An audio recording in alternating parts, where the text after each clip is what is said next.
माखनलाल चतुर्वेदी से संबंधित बहुविकल्पीय प्रश्न। सबसे पहला प्रश्न है, माखनलाल चतुर्वेदी का जन्म कब हुआ था? इस प्रश्न के विकल्प है 4 अप्रैल 1889, 4 अप्रैल 1890, 4 अप्रैल 1891, 4 अप्रैल 1892। सही उत्तर है ए, माखनलाल चतुर्वेदी का जन्म 4 अप्रैल 1889 को हुआ था। माखनलाल चतुर्वेदी का जन्म कहाँ हुआ था? इस प्रश्न के विकल्प है बाबई मध्य प्रदेश, जबलपुर मध्य प्रदेश, भोपाल मध्य प्रदेश, इंदौर मध्य प्रदेश। सही उत्तर है ए, माखनलाल चतुर्वेदी का जन्म बाबई, जिला होशंगाबाद मध्य प्रदेश में हुआ था। माखनलाल चतुर्वेदी के पिता का नाम क्या था? विकल्प है पंडित जगन्नाथ चतुर्वेदी, पंडित नंदलाल चतुर्वेदी, पंडित सुंदरलाल चतुर्वेदी, पंडित रामलाल चतुर्वेदी। इस प्रश्न का सही उत्तर है बी, माखनलाल चतुर्वेदी के पिता का नाम पंडित नंदलाल चतुर्वेदी था। माखनलाल चतुर्वेदी की माता का नाम क्या था? विकल्प है श्रीमती सुशीला देवी, श्रीमती जमुना देवी, श्रीमती लक्ष्मीबाई, श्रीमती कमला देवी। सही उत्तर है सी, माखनलाल चतुर्वेदी की माता का नाम श्रीमती लक्ष्मीबाई था। माखनलाल चतुर्वेदी ने किस भाषा का ज्ञान घर पर ही प्राप्त किया था? विकल्प है मराठी, गुजराती, संस्कृत, बांग्ला। सही उत्तर है सी, माखनलाल चतुर्वेदी ने संस्कृत भाषा का ज्ञान घर पर ही प्राप्त किया था। माखनलाल चतुर्वेदी ने कितने वर्ष की आयु में अध्यापन कार्य शुरू किया था? इस प्रश्न के विकल्प है 15, 16, 17, 18। सही उत्तर है बी, माखनलाल चतुर्वेदी ने 16 वर्ष की आयु में अध्यापन कार्य शुरू किया था। पुष्प की अभिलाषा किस काव्य संग्रह का हिस्सा है? हिम किरीटिनी, युग चारण, मुक्ति बोध, सप्तक। सही उत्तर है ए, पुष्प की अभिलाषा हिम किरीटिनी काव्य संग्रह का हिस्सा है। किस कविता में देश के लिए मर मिटने की प्रेरणा स्पष्ट झलकती है? हिमालय, पुष्प की अभिलाषा, कैदी और कोकिला, वीणा। सही उत्तर है बी, पुष्प की अभिलाषा कविता में देश के लिए मर मिटने की प्रेरणा स्पष्ट झलकती है। पुष्प की अभिलाषा कविता में पुष्प किसकी चाह रखता है? देवताओं के चरणों में चढ़ने की, माला बनकर सुंदरियों के बालों में गूंथने की, प्रेमियों की सेज सजाने की, वीर सैनिकों के पथ पर बिछने की। इस प्रश्न का सही उत्तर है डी, पुष्प की अभिलाषा कविता में पुष्प की चाह वीर सैनिकों के पथ पर बिछने की है। मुझे तोड़ लेना वनमाली, उस पथ पर देना तुम फेंक, यह पंक्ति किस कविता से ली गई है? कैदी और कोकिला, जवानी, पुष्प की अभिलाषा, समर्पण। सही उत्तर है सी, मुझे तोड़ लेना वनमाली, उस पथ पर देना तुम फेंक। यह पंक्ति पुष्प की अभिलाषा कविता से ली गई है। क्या देख न सकती जंजीरों का गहना? यह प्रश्न कैदी किससे पूछता है? जेलर से, कोकिला से, अपने मन से, ईश्वर से। सही उत्तर है बी, क्या देख न सकती जंजीरों का गहना? यह प्रश्न कैदी कोकिला से पूछता है। कोकिला रात में क्यों चीख रही है? अपनी खुशी व्यक्त करने के लिए, कैदी के दुख को देखकर, वसंत ऋतु के आगमन पर, शिकार मिलने पर। सही उत्तर है बी, कोकिला रात में कैदी के दुख को देखकर चीख रही है। काली तू रजनी भी काली, शासन की करनी भी काली। इस पंक्ति में किस काली का उल्लेख नहीं है? कोयल, रात, शासन, जेल की दीवारें। सही उत्तर है ए, काली तू रजनी भी काली, शासन की करनी भी काली। इस पंक्ति में कोयल काली का उल्लेख नहीं है। कैदी को कोयल की कूक कैसी लग रही है? मधुर संगीत जैसी, भयानक चीख जैसी, देशभक्ति के गीत जैसी, विरह की वेदना जैसी।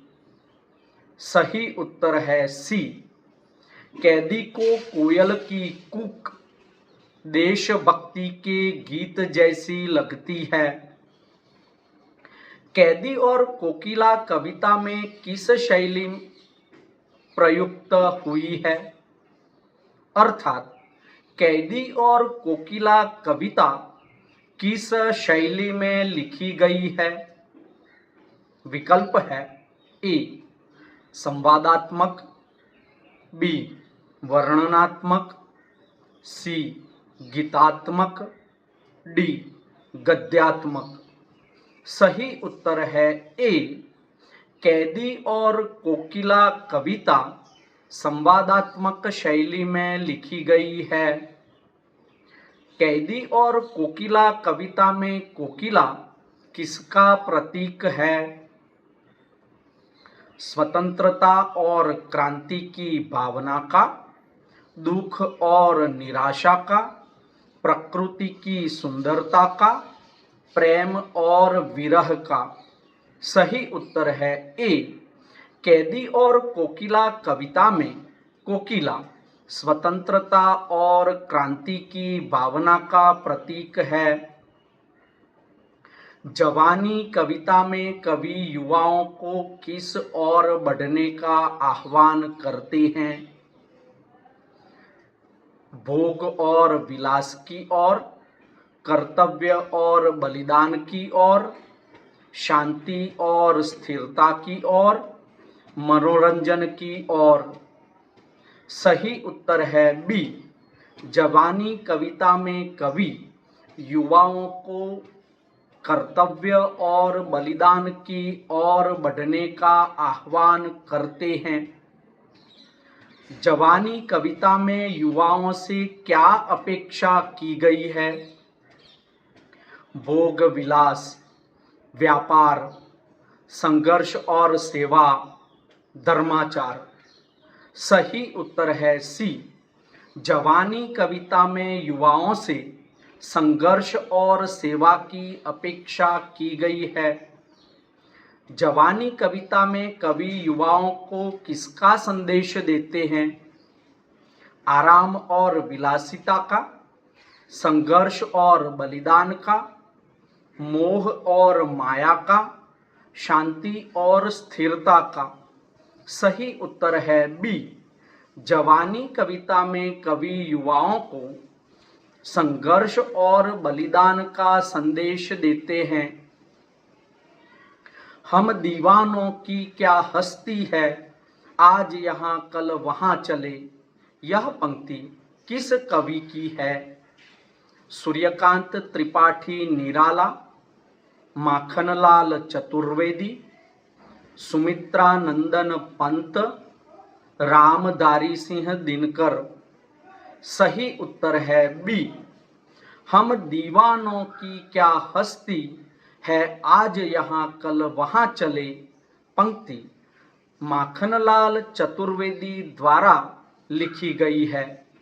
हालांकि यह पंक्ति उनकी प्रसिद्ध कविता हम दीवानों की क्या हस्ती से ली गई है। हिम किरीटिनी का अर्थ क्या है? बर्फ की देवी, हिमाच्छादित श्रृंखला, हिम रेखा, हिम पर बैठी स्त्री। सही उत्तर है डी। हिम किरीटिनी का अर्थ हिम पर बैठी स्त्री है। माखनलाल चतुर्वेदी को स्वतंत्रता संग्राम में भाग लेने पर कितनी बार जेल जाना पड़ा? 2 बार, 5 बार, 3 बार, 6 बार। सही उत्तर है सी। माखनलाल चतुर्वेदी को स्वतंत्र संग्राम में भाग लेने पर 3 बार जेल जाना पड़ा। माखनलाल चतुर्वेदी की कविताओं में मुख्य रूप से किस भाव की प्रधानता है? श्रृंगार रस की, भक्ति रस की, राष्ट्रीयता और देश प्रेम की, हास्य रस की। सही उत्तर है सी। माखनलाल चतुर्वेदी की कविताओं में मुख्य रूप से राष्ट्रीयता और देश प्रेम की भावना प्रधान है। माखनलाल चतुर्वेदी का प्रमुख योगदान किस क्षेत्र में रहा? विज्ञान, कला, साहित्य व पत्रकारिता, राजनीति। सही उत्तर है सी। माखनलाल चतुर्वेदी का प्रमुख योगदान साहित्य एवं पत्रकारिता के क्षेत्र में रहा। उन्होंने कौन सा अखबार संपादित किया था? प्रताप, कर्मवीर, नवभारत, हरिजन। सही उत्तर है बी। उन्होंने कर्मवीर अखबार संपादित किया था। माखनलाल चतुर्वेदी किस आंदोलन से जुड़े थे? विकल्प है सविनय अवज्ञा आंदोलन, भारत छोड़ो आंदोलन, असहयोग आंदोलन, उपर्युक्त सभी। सही उत्तर है डी, उपर्युक्त सभी। माखनलाल चतुर्वेदी ने किस प्रमुख संस्थान की स्थापना में योगदान दिया? माखनलाल चतुर्वेदी पत्रकारिता विश्वविद्यालय, हिंदी साहित्य सम्मेलन, प्रगति प्रकाशन, बाल भारती। सही उत्तर है ए। माखनलाल चतुर्वेदी पत्रकारिता विश्वविद्यालय। बाद में यह नाम दिया गया था। चतुर्वेदी जी की रचनाओं में प्रकृति किस रूप में आती है? सजीव पात्र के रूप में, पृष्ठभूमि के रूप में, कल्पना के रूप में, उपमा के रूप में। सही उत्तर है ए, सजीव पात्र के रूप में। उन्होंने किस भाषा शैली का प्रयोग अधिक किया? फारसी मिश्रित भाषा का, संस्कृत निष्ठ खड़ी बोली का, ब्रज भाषा का, उर्दू का। सही उत्तर है बी। उन्होंने संस्कृत निष्ठ खड़ी बोली भाषा शैली का अधिक प्रयोग किया। निम्नलिखित में से कौन सी रचना माखनलाल चतुर्वेदी की नहीं है? हेम किरीटिनी, हेम तरंगिणी, युगधारा, माता। सही उत्तर है सी, युगधारा। मूलतः यह रचना नागार्जुन की है। ईस्वी सन 1955 में हेम तरंगिणी के लिए माखनलाल चतुर्वेदी को कौन सा पुरस्कार मिला था? साहित्य अकादमी पुरस्कार, ज्ञानपीठ पुरस्कार, पद्म भूषण, पद्म विभूषण। सही उत्तर है ए। ईस्वी सन 1955 में हेम तरंगिणी के लिए माखनलाल चतुर्वेदी को साहित्य अकादमी पुरस्कार मिला था। माखनलाल चतुर्वेदी को भारत सरकार का सर्वोच्च पुरस्कार पद्म भूषण किस वर्ष मिला था? 1943, 1955, 1963, 1951। सही उत्तर है सी, 1963। मूलतः हिंदी राष्ट्रभाषा नहीं बनाने के कारण माखनलाल चतुर्वेदी ने 10 सितंबर 1967 को यह पुरस्कार वापस लौटा दिया था। माखनलाल चतुर्वेदी को सागर विश्वविद्यालय मध्य प्रदेश द्वारा डीलिट की मानद पदवी किस वर्ष दी गई थी? 1943, 1955, 1963, 1951। सही उत्तर है डी, 1951। माखनलाल चतुर्वेदी ने अपनी पत्रिकाओं के माध्यम से किस विषय को प्रमुखता से उठाया? साहित्यिक आलोचना, सामाजिक सुधार और राष्ट्रीय आंदोलन, धार्मिक प्रवचन, मनोरंजन। सही उत्तर है बी, सामाजिक सुधार और राष्ट्रीय आंदोलन। माखनलाल चतुर्वेदी ने पत्रकारिता के माध्यम से जनता को किसके प्रति जागरूक किया? पाश्चात्य संस्कृति, प्राचीन परंपराएं, स्वतंत्रता संग्राम, विज्ञान और प्रौद्योगिकी। सही उत्तर है सी, स्वतंत्रता संग्राम। माखनलाल चतुर्वेदी किस राजनीतिक दल से सक्रिय रूप से जुड़े थे? भारतीय जनता पार्टी, भारतीय राष्ट्रीय Congress, communist party of India, Samajwadi party. सही उत्तर है बी, भारतीय राष्ट्रीय कांग्रेस। माखनलाल चतुर्वेदी ने किस आंदोलन में सक्रिय भूमिका निभाई?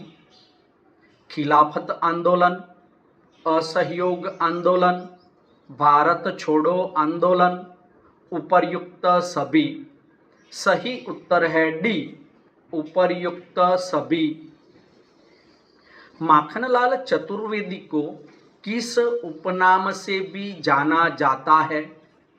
राष्ट्र कवि, एक भारतीय आत्मा, युग कवि, जन कवि। सही उत्तर है बी। माखनलाल चतुर्वेदी को एक भारतीय आत्मा उपनाम से भी जाना जाता है। माखनलाल चतुर्वेदी का निधन कब हुआ था? 30 जनवरी 1968, 30 जनवरी 1967, 30 जनवरी 1969, 30 जनवरी 1970। सही उत्तर है ए, माखनलाल चतुर्वेदी का निधन 30 जनवरी 1968 के दिन हुआ था। माखनलाल चतुर्वेदी ने किस साहित्यिक विधा में लेखन नहीं किया?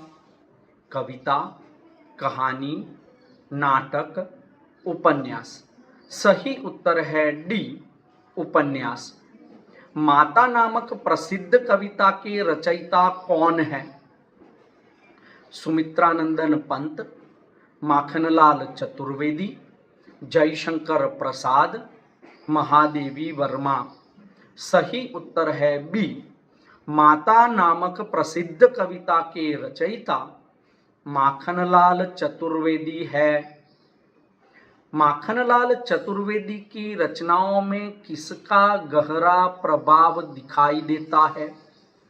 सूफीवाद का, गांधीवादी दर्शन का, मार्क्सवादी विचारधारा का, अरविंद दर्शन का। सही उत्तर है बी, माखनलाल चतुर्वेदी की रचनाओं में गांधीवादी दर्शन का गहरा प्रभाव दिखाई देता है।